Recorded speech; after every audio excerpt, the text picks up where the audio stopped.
For more on this, we now turn to Senator John McCain, who met with President Obama on this issue yesterday. Thanks for coming in this morning, Senator McCain. Sure. Yesterday afternoon, you sent out a tweet where you were quite definitive. You said that regrettably the time has come for President Mubarak to step down and relinquish power.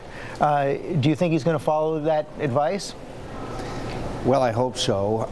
I know that the administration behind the scenes is urging at least significant changes, but the problem is that if the chaos continues, the institution that is most trusted will then lose confidence of the people, and it will be harder and more difficult to arrange for a transition, and the more likely it is for radical elements to hijack the entire government, and that would clearly be not in the United States' national security interest. You mentioned that the administration is working behind the scenes to push for that kind of an outcome. Do you think President Obama should be more explicit publicly?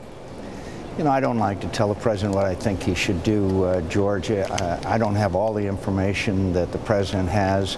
I just believe that from the experience I've had with Egyptians, I've known President Mubarak. I've been to Egypt many years, and the time has come for him to arrange for a transition that has the army, pro-democracy elements and others in a transition government so we can have a free and fair and open election.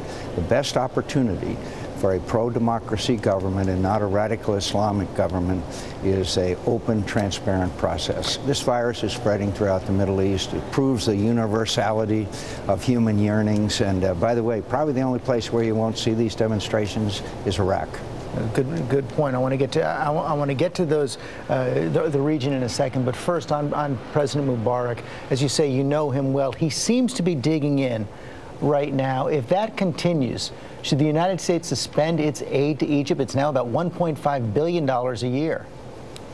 I think that we have to obviously have all the options at hand. Obviously, you don't want to threaten something unless you're fully prepared to take that action. I think that our military-to-military relationship, which has been developed over the years between the U.S. military and the Egyptian military, already is having a beneficial effect, and I'm hoping that'll have more so.